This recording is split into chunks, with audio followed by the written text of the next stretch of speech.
the UK's very uncomfortable cousin marriage debate.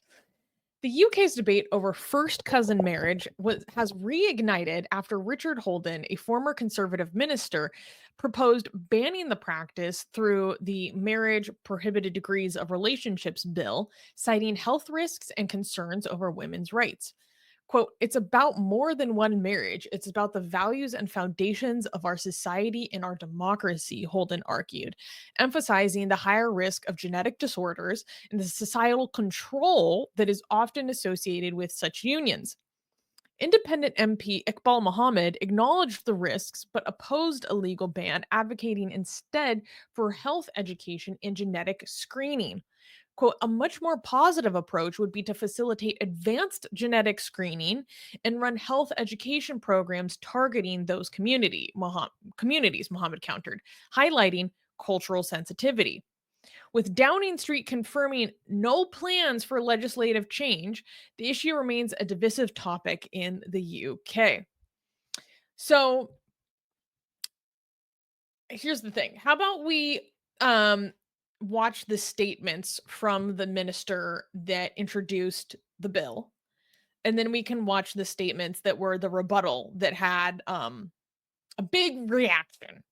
But for this video, Armin, it's kind of long, so how about we only watch like 2 to 4 minutes? I think that'll give us the gist. You control it. You control Okay. the video. Okay. Wait. First, unmute it first. It won't unmute.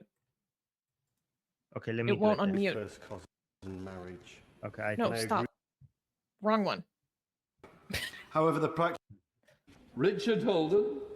Much indeed, Mr. Speaker. And I beg to move that leave be given to bring in a bill to prohibit the marriage of first cousins and for connected purposes.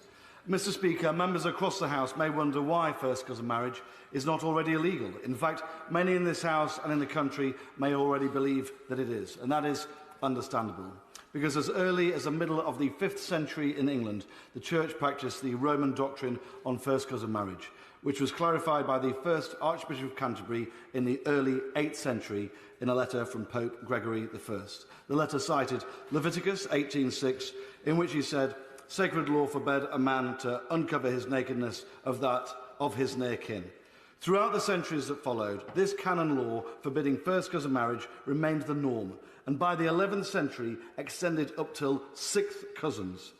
This 1,000-year tradition on first cousin marriage being illegal was continued until 1540, when King Henry VIII broke with Rome and legalised marriage between first cousins so that he could marry Catherine Howard, his 5th wife and a cousin of his 2nd wife, Anne Boleyn. Sadly, both Catherine and Anne ended up facing a swift end at the block. However, the law pertaining to first cousin marriage has been more enduring, remaining unchanged ever since. Today, according to the Oxford Journal of Law and Religion, cousin marriage is practiced by around 10% of the world and is most prevalent in the Middle East, West Africa and West Asia and North Africa. However, the practice varies enormously within countries by regional culture too, reaching, and in its highest areas, it does reach over 8% in parts of rural Pakistan. In contrast, in China and Western countries, it is less than 1%. Patrick Nash, the visiting fellow at the Faculty of Theology and Religion at Oxford University, describes how a region's history of harsh conditions, such as resource-scarce rurality, proximity to conflict zones, and industrial poverty, play a major role in developing the cultures that practice first cousin marriage. He argues that cousin marriage was actually at one time biologically beneficial for the survival of mankind, when times were especially hard and inhospitable. However, this does not carry forward into modern living conditions in our post-industrial age, where genetic and degenerative diseases are one of the most severe threats to public health. Which brings us to the issue today. Certain diaspora communities have extremely high rates of first cousin marriage, with Irish travellers being 20 to 40%, and higher rates still among British Pakistani community. The worrying trend is that this rate has increased significantly from those of their grandparents' age group, i.e. today it's even higher than it was amongst that grandparents' age group. And although there have been some reports of this rate falling within the last decade as young people push back against the system, it remains an extraordinarily strong link. I've already started to touch on why first cousin marriage is problematic, but I'll expand further as there are three real issues at stake. They are health, freedom and our national values. The dangers of consanguineous relations have been appreciated throughout history. The consequences of extreme intergenerational cousin marriage within the Habsburg monarchy of Spain eventually led to the demise of the house itself and the War of Spanish Succession, and that is very well documented. By the 19th century, the British Medical Journal published many papers on ill health transmitted to children through first cousin marriage. Indeed, Charles Darwin himself publicly expressed concerns based on his own experience of marrying his own first cousin, with 3 of their 10 children sadly dying in childhood. Today, the health risks are explicable in granular scientific detail. According to Alison Shaw, Professor of Social Anthropology at Oxford University, the child of first cousins carries approximately double the risk of inheriting a serious disorder than child of unrelated people. Health consequences, including recessive disorders such as Tay-Sachs, cerebral palsy, cystic fibrosis, amongst others, which require lifelong treatment and can lead to premature death, increased susceptibility to cancer and infectious pathogens such as hepatitis, birth defects, including facial clefts and cardiovascular conditions, increased risk of many illnesses, including schizophrenia and Alzheimer's, and higher infant mortality. Moreover, whether parents come from multi-generations of cousin parents of their own, this risk is compounded and intensified with every subsequent generation. The science, Mr. Speaker, is clear. First cousin marriages should be banned on the basis of health risk alone. The second issue at stake is around freedom, particularly around freedom of women. In my work in the last Parliament to ban so-called virginity testing and hymenoplasty, I saw firsthand, when speaking to people, how reproductive mechanisms are used to coerce and control women and girls, where actions and freedoms are heavily controlled. Women and girls living under a clan mentality often know the scientific risks of first cousin marriage, but make considered social and cultural calculations. Strict honour codes where expressions of individuality can be subject to social isolation, violence and even death in some cases dominate thinking. Notions of dishonour can also significantly hinder a family's standing amongst clan institutions, risking the family's standing in the social hierarchy and materially affecting issues like shared access to clan wealth. It is vital that we ensure that freedom, hard fought for by women over centuries, are protected. Finally, I'd like to speak alongside women's rights is the broader societal impact. Joseph Henrich, Professor of Human Evolutionary Biology at Harvard University, has found that cousin marriage does not just affect individual rights, but also reshapes society. His research shows that cousin marriage declined in medieval Europe as individualism grew. The weakening of blind family ties led to the growth of individualism, but this nurtured in itself trust of outsiders and in turn helped develop a deeper civic responsibility beyond clan to that of country, allowing for people to break free from the chains of clan, class and caste in their societies. Anthropologist Sir Jack Goody attributes the Church's ban on cousin marriage as a driving force behind the breakdown of barriers in early English society between the Angles, the Saxons, the Jutes and the Vikings, as they were enabled to marry outside of their clan. Sectarian affiliations were gradually dissolved and paved the way for the modern nation-state. Britain is not unique in having immigration in recent decades from some regions where first cousin marriage is prevalent. And have seen, therefore, a revival in this practice, a practice that we moved away from centuries ago. Norway has already banned the practice, and Sweden and Denmark are looking at doing much the same. Much like so-called virginity testing and hymenoplasty, it is clear that this practice is not really conducive to modern British society. As MPs, we are more than mere delegates, but rather legislators for the mother of all parliaments, our country. As MPs, we should be more than glorified social workers, seeking to help constituents through the bureaucracy and through the system. We have a role in changing things for the better too. Henry VIII changed the law on cousin marriage to suit his own personal interests and pursuits. We should act in the national interest. Of course, this is about finding a balance. I've outlined for health, for freedom, especially the freedom of women, and for the cohesion of our society. For me, these things tip the balance against those personal freedoms. While there will be details to work through, I hope that Right Honourable and Honourable Members give me the chance to take this bill forwards to a second reading, and the Government front bench will look at this perhaps as a vehicle for positive change in our country. Because in the end, it's about more than one marriage. It's about the values and foundations of our society and our democracy. Thank you very much, Mr. Speaker. Okay, so that was actually my first time watching that. I was not expecting it to be that good. Like, everything he said was on point. Everything he said was on point. Like, one thing that I think actually isn't emphasized correctly, though, is saying that, oh, the risk of congenital disease among first cousins is double that of between people who are not related with each other, which is technically true. However, that statistic does not account for a culture of generations of cousin marriage. It doesn't account Wait. for Oh. like 4 or 5 generations of cousin marriage. That's Right, just right, if right. there were cousins marrying each other and having children for the very first time. It's doubled. It's not Yeah. considering what happens if this happens again and again You and mean again like and again. That risk you is mean going to be like greatly the drop increased. of IQ that is like the drop of average IQ that is happening in Pakistan, for example. That's what you're saying. Well, it's Something not like that. just that. It's many different kinds of congenital disease.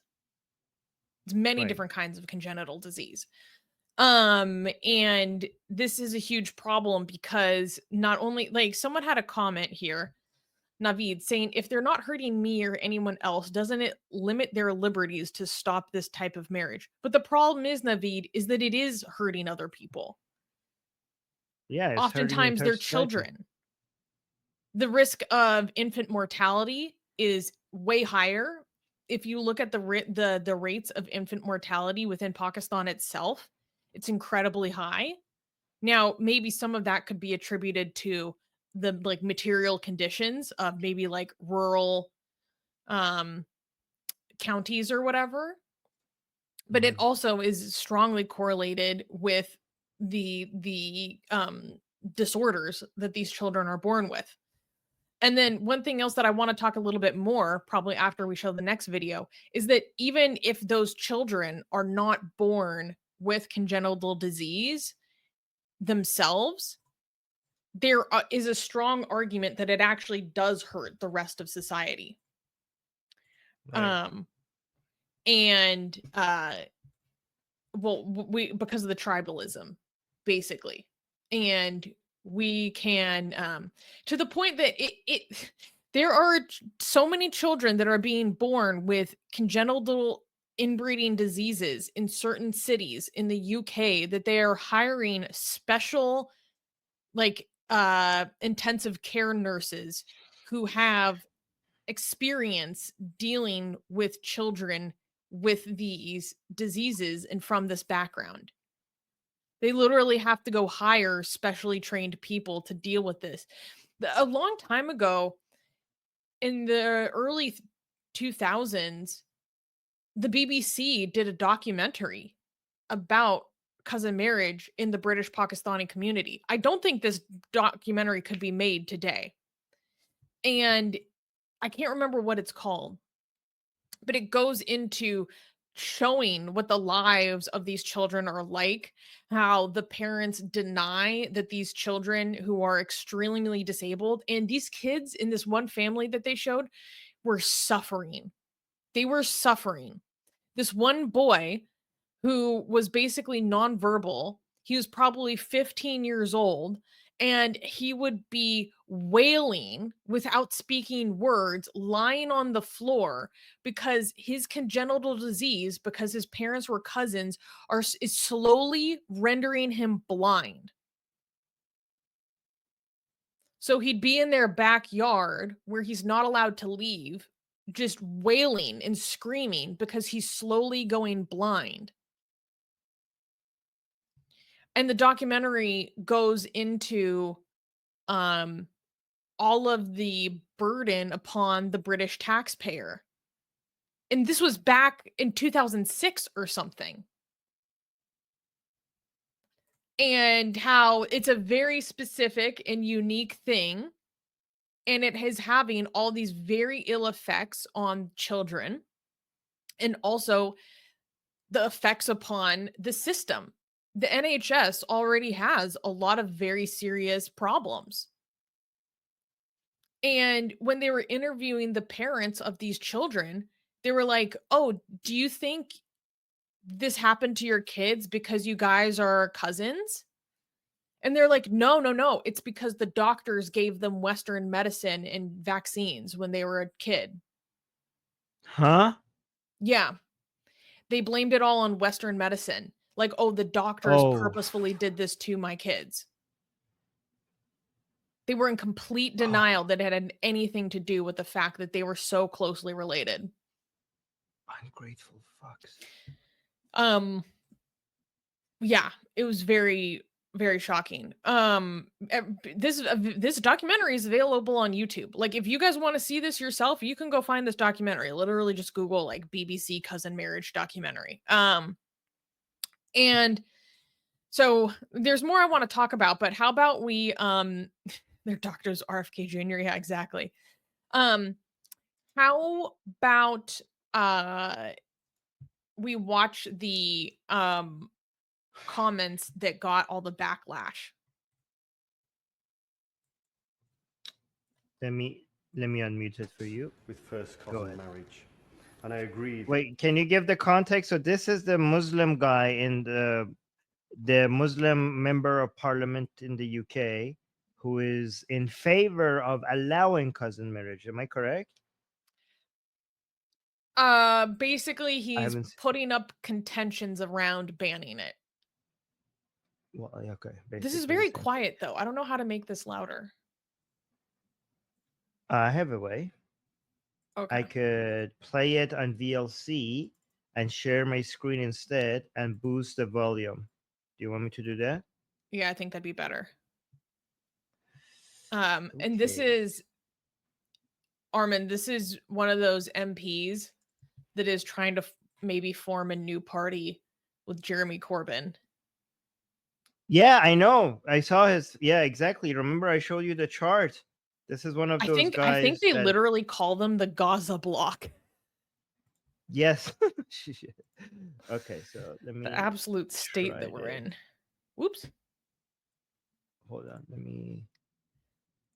Let me try this again. Entire screen, share audio, and this one, share. Okay. Let me know if I boost the volume, if you're gonna get better audio. Health risks with first cousin marriage, and I agree. This is an issue. This is an issue that needs greater awareness on. Virginity testing, forced marriages, and the freedom of women must be forced marriage must be prevented, and the freedom of women must be protected at all times. However, the way to redress this is not to empower the state to ban adults from marrying each other, not least because I don't think it would be effective or enforceable. Instead, the matter needs to be approached as a health awareness issue and a cultural issue where women are being forced against their will to undergo marriage. In doing so, it is important to recognize for many people this is a highly sensitive issue, and in discussing it, we should try to step into the shoes of those who perhaps are not from the same culture as ours, to better understand why the practice continues to be so widespread. An estimated 35 to 50% of all sub-Saharan African populations either prefer or accept cousin marriages, and it is extremely common in the Middle East and in South Asia. The reason the practice is so common is that ordinary people see family intermarriage overall as something that is very positive, something that helps build family bonds and helps put families on a more secure financial foothold. However, as is well documented, it is not without health risks for the children of those relationships, some of whom will be born out of wedlock.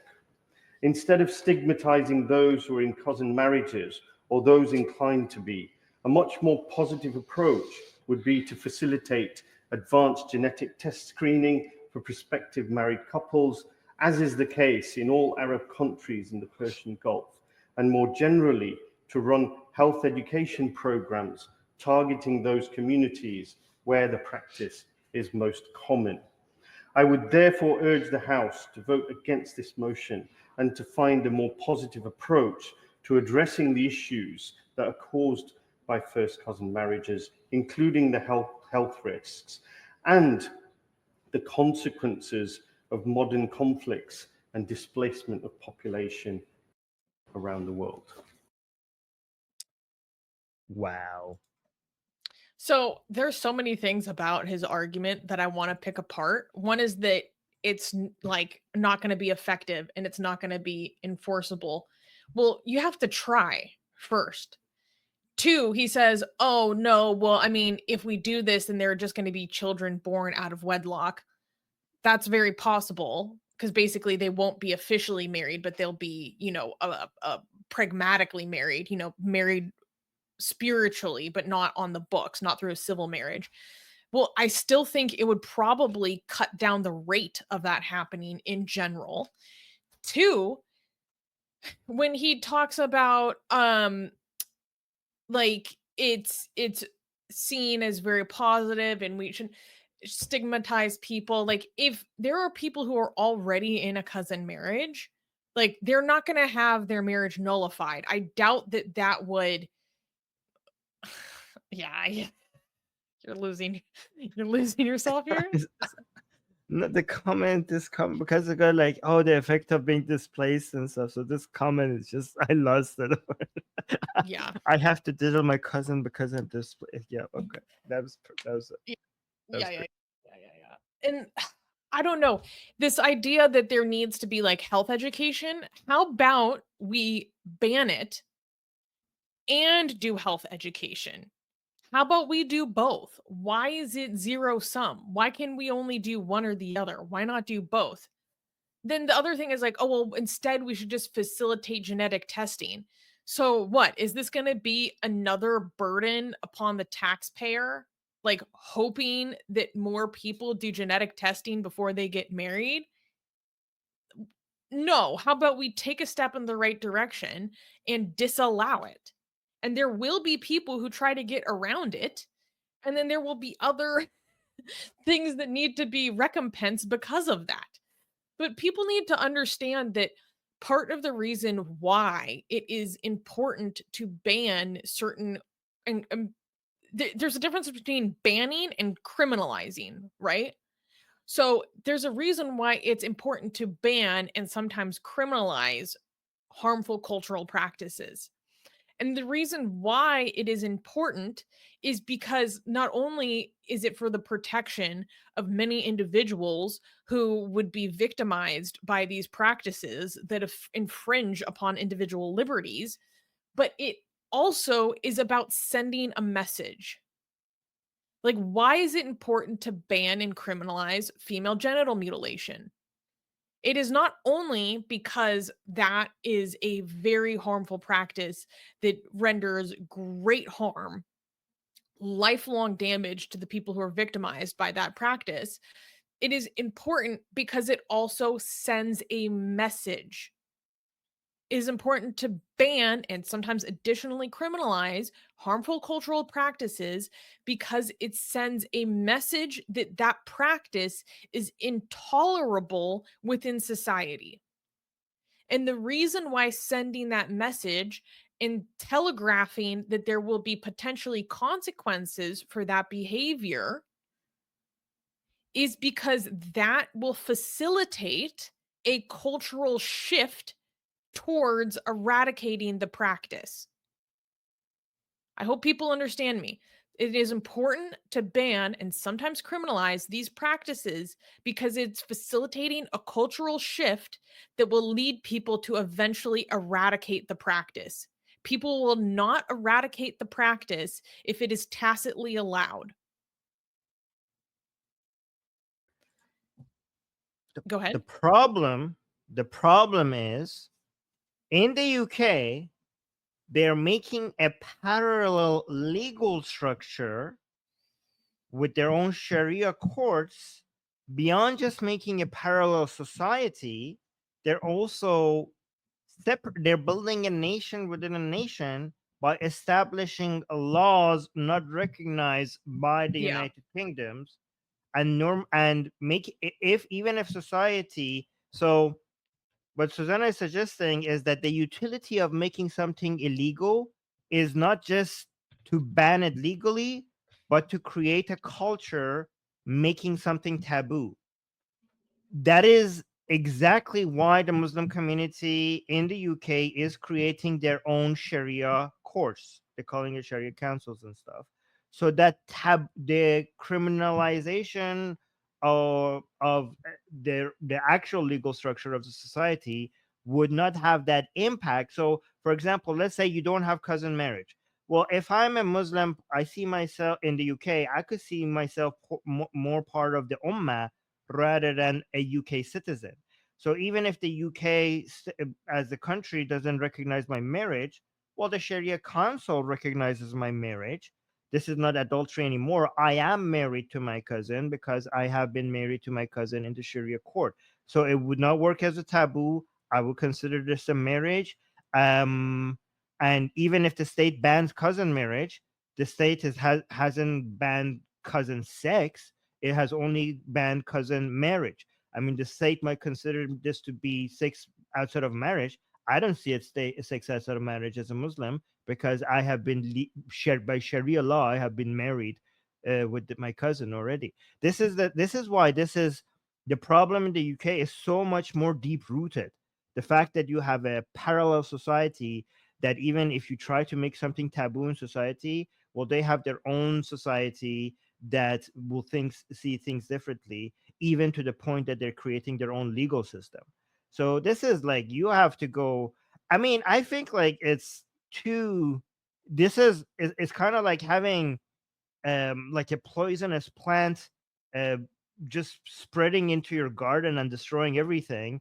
And then I think some of these discussions, to me, it seems like they're just cutting some of the leaves, and the roots is just like spreading underneath society. And these are just like cutting this leaf and that leaf. You know what I mean? But But yes, I do, but this is still a very important first step. right, right, Like, yeah, I don't like I the know. I idea that, mean, oh, we shouldn't ban it, but we should just do like health no, education or something. I did not say we should No, not. no, no, Of I'm not course, saying we you say should that. ban this. Yeah, yeah. Of course we should ban this, but I'm saying that this is if we don't ban this, that means that we're not even ready to do the least of the work we do.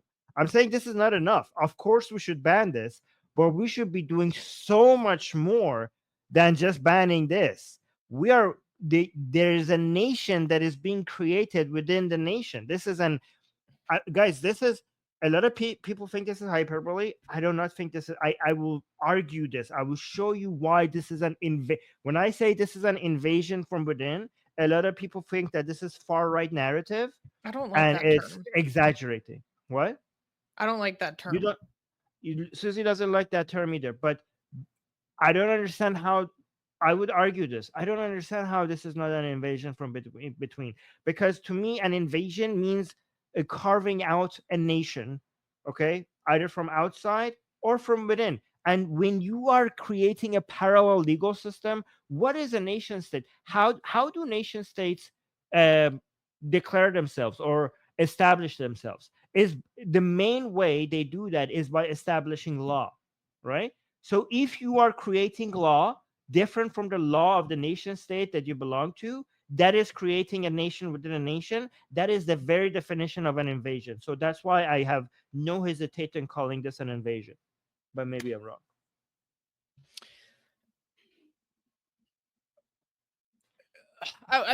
That's not the like. I'm not going to get into that right now because I don't think that's like Okay. the helpful Sure, Marcus. conversation to have right now. But Okay. there's a lot of reasons I don't like that term. Um, what I do want to talk about though is I I think that one you said, oh well, cousin sex isn't. Maybe it's still allowed. I actually don't know. Like if they update this law, presumably, I don't know, maybe it would also ban sex between cousins as well. Because right now, like incest within a nuclear family is criminalized.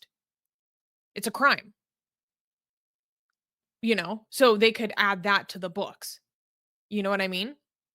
It's not just that you can't marry your brother or you can't marry your dad. Like that's actually criminalized as well. Um I think it's one thing that I found very interesting when I was doing a deep dive on this was people were arguing that within British society and that there's an ongoing debate around integration, right? And it's, oftentimes attributed to ethnicity or religion.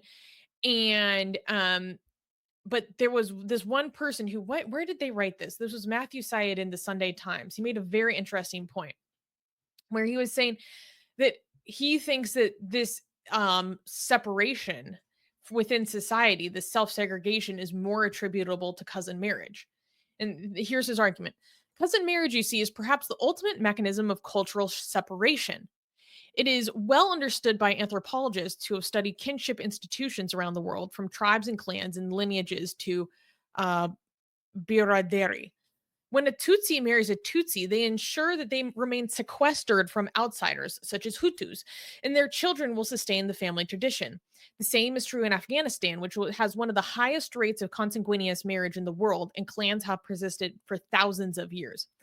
The problem is, though, that while kinship marriage binds people more closely within an ethnic group, it simultaneously strengthens divides between groups. This, in turn, permits the emergence of parallel values, animosities, and rivalries. Um, and they once again highlight that professor St. John Henrik of Harvard has found that higher rates of cousin marriage in a nation, the higher the level of corruption, the higher the level of nepotism, the higher the level of poverty, and the lower the level of trust. This is, of course, the daily reality of sectarian societies from the Middle East to sub-Saharan Africa. But we have to be honest enough to admit that we are seeing pockets of the same problem here in the UK and indeed across Europe. Again, it's simplistic to say that this is a Pakistani problem or an Islamic one. All religions and then have fundamentalist and illiberal interpretations, but it is striking that they seem to mutate and spread faster in insular communities that are held together by inward marriage, perhaps because these have the tendencies to become ever more detached from the moral trajectory of the wider civilization. This is why, to get to grips with clannishness, I suggest we must target the marriage customs directly. I thought this was very, very interesting. And then he goes in to describe how this was a very important force when the Catholic Church banned this practice about forcing people to marry across tribal lines, which ultimately dissolved sectarian affiliations. So I thought this was a very interesting perspective to look at this as a maintenance of tribal culture and why it is important within the identity and body of a nation state to make a concerted effort to diminish and dissolve the influence of tribal culture. And I tend to agree. And to be clear, this issue, especially in the UK, is not exclusively relegated to British Pakistanis. It's also a problem in the Irish traveler community, which I actually didn't know about, but I was reading about yesterday. And this perspective of it was very interesting to me because it made me think about how one of the issues we have with Islam is that the way in which certain tribal practices from the 7th century have been maintained unchallenged and held on a pedestal above other practices because they are religious, when it has solidified 7th century tribal practices into a creed. You know what I mean? Like versus other tribal practices have been allowed to be chipped away at and dissolved, because a lot of these, the more I learn about how tribal cultures like actually work, it's horrifying to be honest. um And I mean, go ahead. here's basically what's happening. Okay, this practice has been prevalent in all tribal cultures before in history. The problem with Islam is that it's a lot more sticky, and Muslims take their scripture and their practices way more seriously and way less willing to change to modern standard. I mean, eventually they will, but they are the most stubborn, right? And this is why Islam is such a virus. It's not like it was uniquely Islam. It's just that Islam, given that it treats its text as the verbatim, word by word of God, unchangeable, unalterable, perfect, and has managed to somehow convince many of it that this is the case. Like a lot of people from other religions just treat their religion more like a culture rather than a moral guide. But it's this religion is just so much makes it so much more difficult for people to just change their mindset to modern stuff. Eventually they will, but it's just the stickiest one, the most um the most successful in making its tribe abide by the rules they had set, I don't know, 1300 years ago. That's the problem. And the problem, one of the problems is that the liberal will always have with tribal culture is that it will always hold the group identity, the group interest over the harm and care for the individual. Everything is in service of the group identity. And all abuses and murders and harms in its name are justified for the sake of the honor of the group and the maintenance of the image of the group.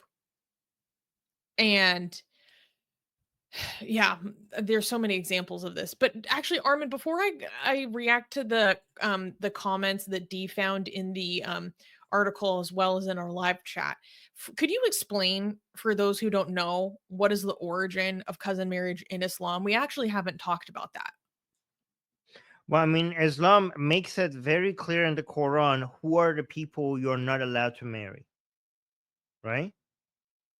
And it tells you who are the people who are forbidden to you, and who are the people you're allowed to. I mean, I could bring the Quran verse.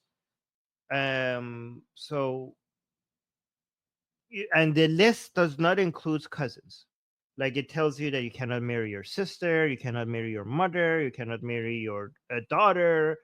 Uh, this is the same Quranic verse which is very famous for saying that you can't also marry married women except the married women who you have captured in war as slaves, right? This is the very famous Quranic verse, right? Surah al-Nisa.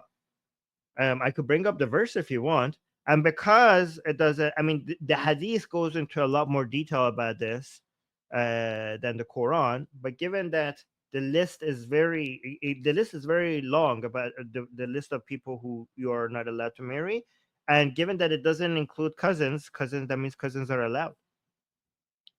Do you want me to bring the verse? Do you guys want No, to I read the meant like verse? the story. The story. That's the story. The Quran makes it very clear. What do you mean? What story? The Quran is just a verse in the Quran telling you who are the women who are forbidden for you to you. This is why people call in Islam, they call their members of their family mahram, meaning the Hmm. forbidden, right? So in Islam, for example, you call your sister the forbidden, which is very wholesome. Like my sister, imagine as a Muslim man calling your sister, your mother, and your daughter the forbidden ones. What does that mean? The forbidden ones means the people who I cannot fuck. Imagine referring to your daughter, oh, my mahram. What is my mahram? It means, oh, my dear person who I cannot fuck. That is literally how Islam refers to women in your family, your daughter, your sister, and your mother, the I'm forbidden ones, upset. which is a I'm upset.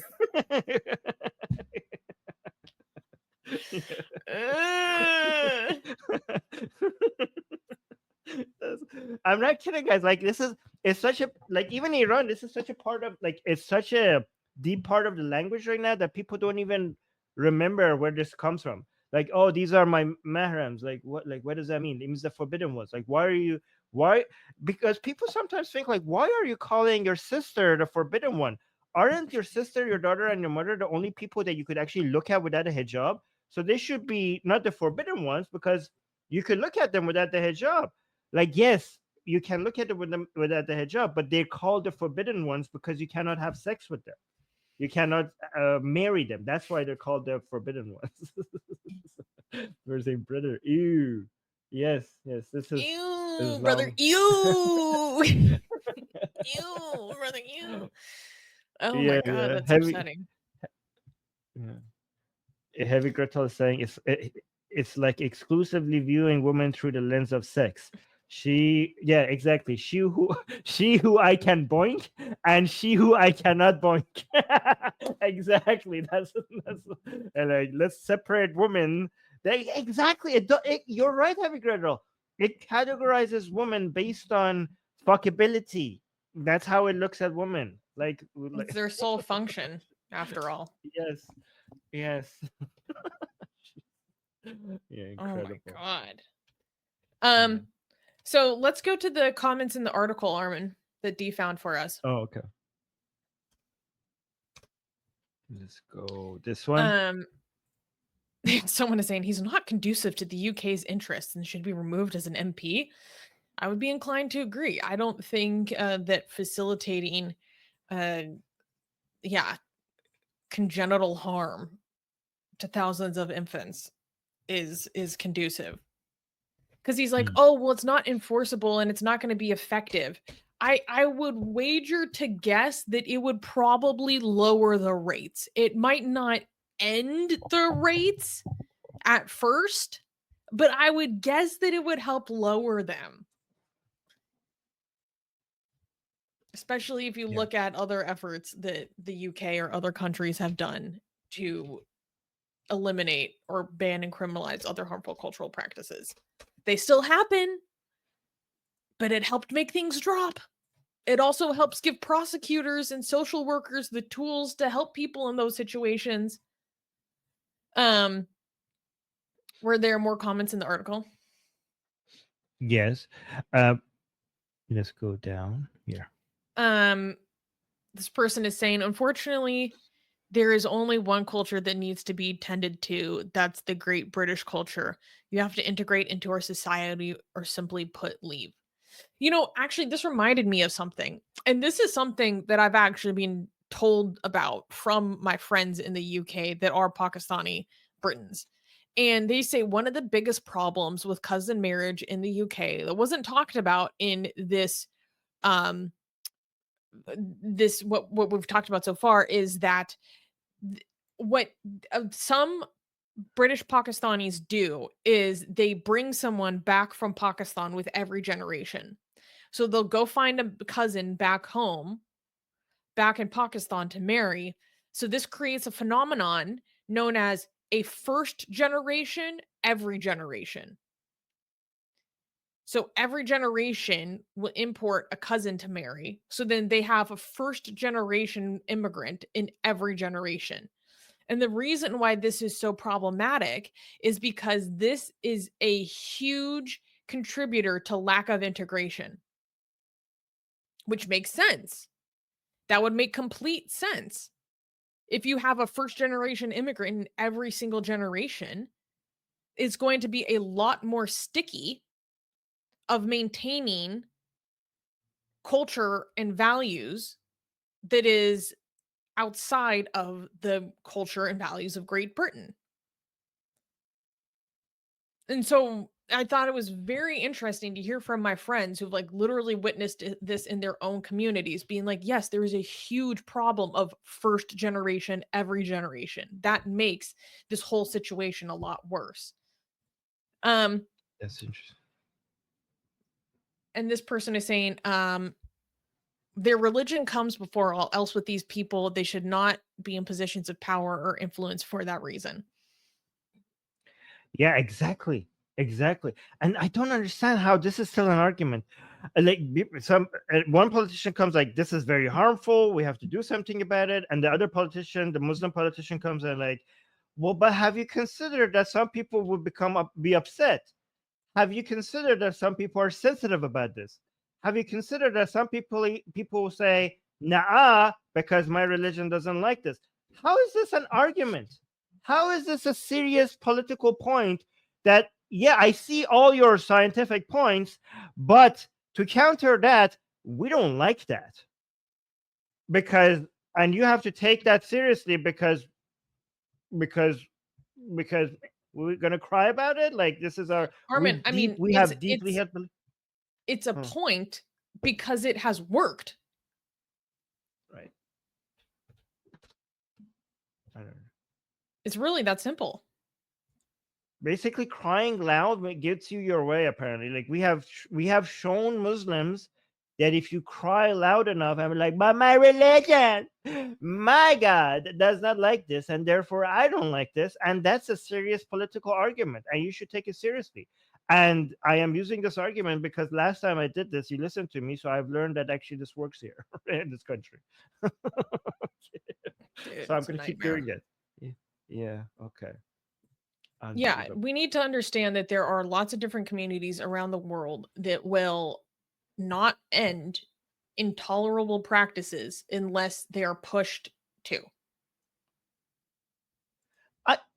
I also like the part he was when he was saying, okay, but have you looked at what are some other countries are doing, like Saudi Arabia, or like what? He's like, hey, let's not do this law. Let's follow the model of. And then I thought he's going to mention some European countries, some advanced countries. Are like, have you considered the UK following the practices of backwards Islamic countries? How about like, how about no? What if? How about no? Like, what are you talking about? And like, oh yeah, like let's not do this. Let's look at what other Islamic countries have done. Like, can you make it any more obvious that you're trying to Islamize this country? Your argument is to copy Islamic countries as a role model. That was his point. That was genuinely his point. I was like, what is this guy on? Is he saying the Also, quiet part out loud? Huh. he talked about that it was necessary. So that basically there are a couple of countries in the Arab Gulf that have mandated genetic testing as part of a premarital screening process. To my knowledge, I don't know if this is specifically because of historically high rates of cousin marriage within Arab countries in the Gulf. Because, well, I think it's because they are Islamic, so they want to ban cousin marriage, but that would be too much of a clash with Islam. And so they would not dare come out and say, motherfuckers, we have to ban cousin marriage, because they're terrified of the consequences, because that would be an anti-Islamic position. So they're like, we will allow cousin marriage, but you have to do a just genetic test. And if you're not a match, you cannot marry. So technically we didn't ban cousin marriage. It's just that you failed the genetic test. So they're trying Also, to. yeah, You know what's how the scheme here? Are all citizens going to have to do a premarital genetic testing? Is this going to be mandatory? Is this going to be voluntary? Is this going to be paid by the I think taxpayer? Because otherwise, you're I going to think have they to just force the entire population to start doing this as a mandate instead of just being instead of doing something that's free and saying we're going to ban this type of marriage moving forward. I think they are just trying to ban cousin marriage without saying that they're banning cousin marriage. I think that's what they're trying to do, and it's in the same way that they are allowing interest rates by calling it something else. They're like, oh, this is not an interest. It sounds like an interest. It quacks like an interest. It walks like an interest, but it's not interest. So because Islam doesn't allow you to have interest, so they just call it something else. So I think this might be. I'm not sure. I have to look into it, but this might be what they're trying to do. Yeah. Yeah, I was looking into it. The countries that have mandatory genetic screening as the UAE, Saudi Arabia, Kuwait, Bahrain, and Qatar.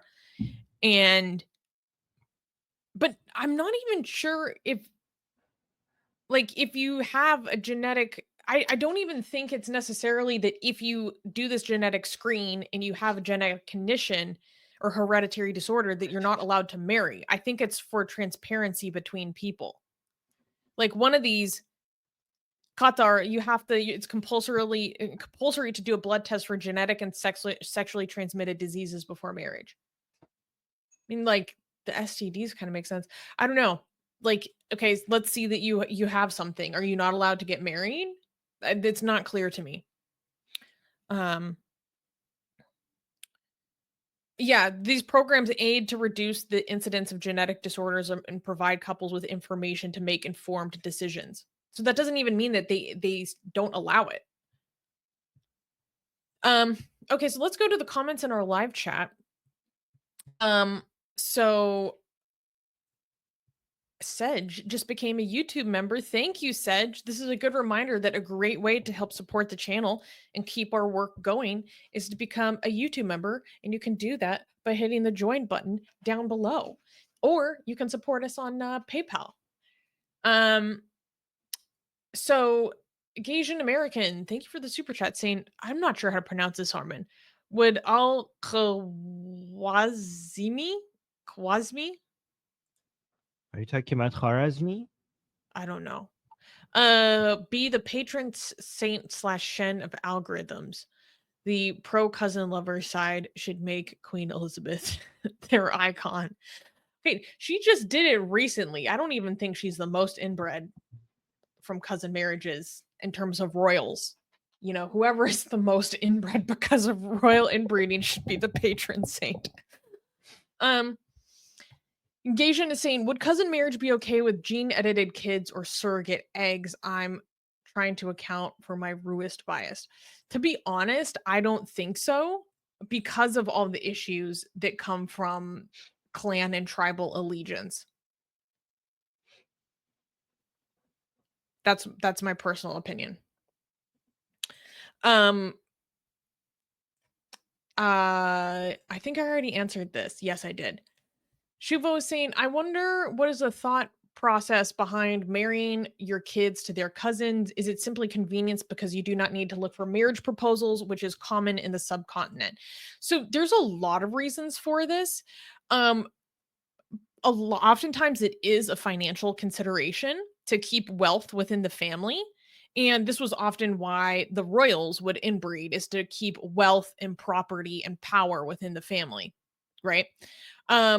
It's also for social ties. So to strengthen the family ties, just tribalism, strengthen the connection of the tribe. It can even be an instance where you are trying to bring a cousin of greater distance closer into the patrilineal line to make the tribal tie stronger. And then it can also be just a cultural thing that is religiously excused or permitted. In Ruism, adoptive siblings and sworn siblings are forbidden to you for being the number of death. Customarily, it needs to be at least the fifth cousin. Oh, that's interesting. Like a very distant cousin. That would help offset some of the genetic issues. Carl Schler said, thank you for the super chat, Carl. Bint marriage is also the source for the existence of clan and tribal structures in the Middle East, and therefore low trust societies and weak institutions. Loved your stance on the Christmas market attack, by the way. Oh, thank you, Carl. Thank you. And yes, I agree with your first statement. And I also want to Seek the Truth is saying this practice is more prevalent in the UK than Pakistan because dumb people pay for it. Seek the truth and find it. You should seek the truth and find it because this is not true. This is not true. This is not true. It's just patently not true. In general, among the entire UK population, this is not true. And then within the communities or cities where this is a high prevalence, this is also not true. Like the most recent polls regarding this is that in terms of consanguineous relationships in cities like Bradford, it was a rate of 27%, where it used to be almost 40%.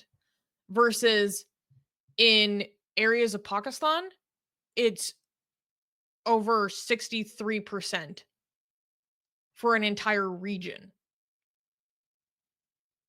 You know, like it's so it's just not comparable. It's really not comparable. It's way worse in Pakistan. I think the highest rates of cousin marriage in the world is in Pakistan and Arab countries in the Gulf. Isn't Pakistan number one by a huge margin compared to everyone else? Isn't like Pakistan the incest capital of the world? That's my impression. Yeah.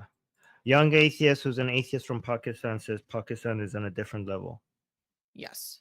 Yeah. So let me see.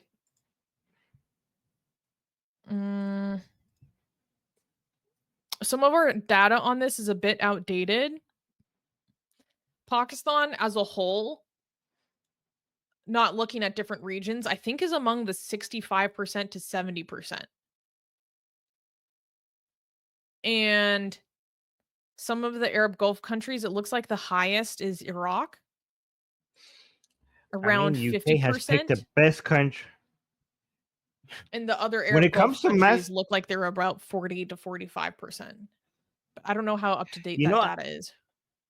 I know many different countries in Europe and North America are suffering from mass migration, but honestly, UK has picked the best country to F itself with mass migration. Like I know they're all mass migration from all Middle Eastern and North African countries is a bad idea, but to pick Pakistan is like the motherload of bad ideas when it comes to you just pick the best. You just pick UK. You just managed to go for the worst of the worst for mass migration. Great job.